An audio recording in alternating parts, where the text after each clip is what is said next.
Yeah, maybe we can talk a little bit about your personal highlights of the year as we're doing this recap. So I don't know, Shane, you want to start? What's been your? I mean, it's obviously been a tough, challenging year crypto-wise. I think towards the end now, last couple of weeks have been nice. We have seen a little bit of a relief. Everyone's making money again. Everyone's happy. The vibes are more chill. So, yeah, how's the year been for you, and what's been your personal highlight? Yeah, this year, we focused more on just building in the bear, right? We were focused a lot on UI and UX, making the site a lot more usable, working like a lot on bridging, just making it really easy to come in from Ethereum, coming from Solana, coming from a centralized exchange, and now people are. It's actually happening, right? Like Bad Kids has taken off. There are people from Ethereum that are really getting into it. And now I feel like the UX and UI is at a place where like we're no longer like embarrassed about it. Like when Stargaze was first launched, we were like really embarrassed about the UI, and now people seem to like it a lot. And we're not stopping there. We're going to still keep making it better and better. So this year we didn't really build too many new protocols. We did launch live auctions. We launched Infinity Swap, which is kind of like a pseudo swap AMM type thing. But next year, we're going to focus a lot more on new protocols. And this year was more about like building out the website, making it very usable. And I think we got there. Yeah, I also saw a lot of Solana people are now getting onboarded through Bad Kids onto Stargaze. And I think you guys have been like facilitating that also. And yeah, what's like the process? Because we got more than 300 people actually listening right now. Like if people want to get onboarded through Bad Kids into Cosmos, what's the process from anywhere? It depends where they're coming from. Now, if you just go to Stargaze.zone, we have like a very easy onboarding flow. If you click on your wallet, you can it shows if you want to swap from ETH to stars, if you want to swap, from Atom or Osmo. If you're coming from Solana, it's a little more cumbersome, but we're working on a connection to Wormhole, so that'll make it a lot easier. But yeah, if you just go to Stargaze.zone, like all the instructions are there. If you click on Get Stars, you have this like dialogue that shows all the different bridges. IBC. If you're coming from Ethereum, we have a connection with Squid that works with Axelar. So the onboarding flow, is getting better and better, but yeah, it's a lot easier to use now. There's also docs that have a bit more detail. If you go to docs.stargaze.zone, just like the first 4 pages show you, depending on where you're coming from, how to onboard. If you're coming from a centralized exchange too, it's pretty easy. You just have to, swap, just send money to USDC or Atom, or buy Atom and onboard from Atom. And that process also is going to get a lot easier. The integration with USDC and CCTP, that's totally killer. You have like 0 fee transfers. And after that gets packet forwarding middleware, it's like onboarding into Cosmos is just going to be awesome. Yeah. And then Sergey, what's been your kind of highlight this year? I think Axelar is 2nd or 3rd when it comes to IBC volumes constantly. So that's probably a big achievement. But yeah, what are your kind of highlights of the year? Yeah, I mean, I think some of the stuff that you already mentioned, kind of a pretty high volumes, I think we'll continue to hit across Axelar. We connected all the major, EVM chains this year. Of course, continue to onboard more IBC chains. So the volumes are pretty high. I think there's over 55 networks that are connected through the hub. And so you have like a one-stop shop if you want a connectivity to anything else. To me, the major things for us probably has been, essentially partnerships with all the major DeFi and non-DeFi kind of projects in the space, right? So we have projects that are ongoing with Ondo, DYDX, Uniswap, Lido, right? Centrifuge, some of the guys on this call and like throughout today's hour, Trust Wallet, Ledger Wallet. So you pretty much name it. I can tell you that every application, is going interchain and it's going multi-chain and cross-chain over the next year. And I think we're kind of seeing a lot of that activity. So it's pretty excited for me to see. And the final piece, I'll mention I think this year has been really exciting to talk about with the larger enterprises, which traditionally has been very slow. So we announced some work we're doing with Microsoft, with JP Morgan a couple of months ago. All of this stuff is very exciting, and I think a lot of enterprises and a lot of larger players understanding the value of the Web3 stacks, and I think I'm super excited about that. A question I actually have about that is like, what specifically do these Web2 companies directly want to do, like with Web3?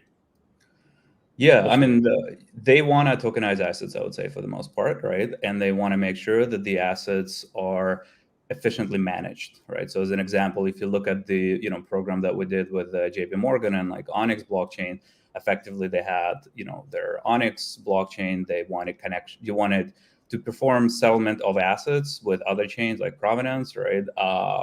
By composing smart contracts with one another without having to move liquidity back and forth, right? So whenever you're talking about these institutions, issuing assets, they need to have regulatory control over them. They need to have like legal control over it. So it's not always the case that they can go and like put them on permissionless chain, but they could put them on some type of a semi-private environment, but they still want to compose it with everything else, right? So I would say that's the biggest use case, and RWAs I think are going to be coming over the coming years. So that's exciting. Yeah, quick follow-up. You mentioned Microsoft. If there's like a non-financial use case that comes with these Web2 companies tokenizing assets, like what does that look like? Yeah, I mean, for players like Microsoft, they want to be able to host and provide easy ways to launch new chains and new environments, right? So whether or not you want to launch a new chain based on a Cosmos stack, optimistic stack, Arbitrum stack, I think everybody is going into this multi-chain future, right? And for kind of cloud providers and infrastructure providers, they want to give an efficient tooling so that with one click, you can launch a new chain, deploy your application there, manage, and get connectivity, right, to everyone else, whatever the underlying connectivity method is. So that's what some of those cloud providers I think are looking for right now. Yeah, makes sense. And I just wanted to toss in there prior to jumping over to Patrick is that I think Squid helped out Axelar immensely this year. This year should be very grateful for them. I'm sure there's an awesome collaborative relationship there. I think the ease of use on front ends and powering infra like Axelar is extremely important for everybody, users and teams alike. So props to you guys for getting on with that. And thanks for coming out, Sergi. I think actually Rob's got something real quick here. Andy, before you hop over to Patrick from Jackal, I'll shout out, and Shane hit on this real quick, the integration with Bad Kids. Like Squid just released this one-click purchase for NFTs using Axelar. So if you're going to go buy Bad Kids, I mean, Squid is there and it's easy. I hope we can agree to all make Bad Kids and one or two other NFTs, and just as the ecosystem rips like this, you guys all have to do what I've done, and you have to contribute to the cause of the NFT with the Pudgy Penguin. You got to do the Bad Kids or whatever it is, and we just got to put these to the moon, boys. I'm telling you, we got to put them to the moon. If you're making money in Cosmos, get the Bad Kids. Let everybody come up with you. Thanks, Sergi and Rob, for the insights. And I met Patrick at Denver with Rob, eating sushi with some cool peeps out at ETH Denver 2 years ago. Patrick's came a long way since then. What are your reflections, Pat? And what are we looking for in 2024, brother? Yeah, it's been a pretty wild year for us. So we built our blockchain, launched our blockchain. We've kind of scaled. We just so everyone knows, I'll kind of bring it back a little bit. So we built a decentralized physical infrastructure network for data storage and on-chain permissions and programmability and all kinds of cool stuff associated with that. So we launched our chain. We've scaled up. We have about 2 petabytes of storage space available. Now it's about kind of building the demand side of that equation. So we're really focused on that. But it's been a lot of just great building. We're on version 4 of the chain right now. So we've been really successful in the building of everything so far. Now it's about integrations, and we're speaking with a bunch of people on this call. We just integrated with Axelar, actually. We have our node up and running, Stargaze, so we're excited about that to get JACKAL available on all kinds of other blockchains. I know, Shane, we're working on kind of backing up NFTs, stuff like that. So it's across the board. It's been a lot of integrations and trying to for us, just use blockchain technology for a data permission system and kind of enforce really secure data storage that's self-custodial and all that good stuff. So it's been a wild year for us, and we're just getting started too, which is exciting. Yeah, and we're like semi low on time, but just to follow up on that is that this investor told me to bet on the infra, right? That's been the thesis of crypto, the fat protocol thesis, right? JACKAL can almost become this fat infra layer for the entire IBC and Cosmos stack. People may not even necessarily know that they're interacting with JACKAL when they're using Stargaze, when they're using Axelar, etc. Or I mean, when they're using your token to swap, obviously they know, but something like Stargaze, etc. It becomes this hidden piece of incredibly important tech, which I'm bullish on. So it's cool, man. It's I love the infra side of things, right? It's kind of in the first kind of 2-3 bull markets. We didn't really build like the boring cryptography associated with all this stuff, right? And kind of building out the infra layers and making sure that everything is kind of scalable for where we want these full web scale applications. And we're proud to be kind of one of those guys just building that core just storage layer, just one piece of the stack, right?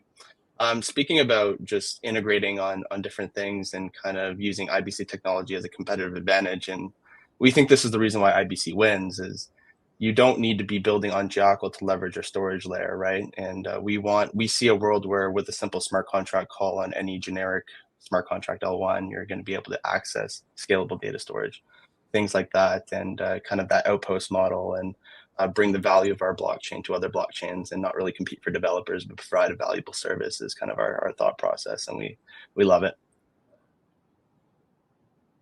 Thanks for coming out, brother. All right. Yeah, we got a wild Jack and the wild brain damage backstage. So as we're getting him on, Shane, I think Sergey also had to leave earlier. But yeah, Shane, what's kind of your most promising, most exciting thing that you look forward for Cosmos in 2024?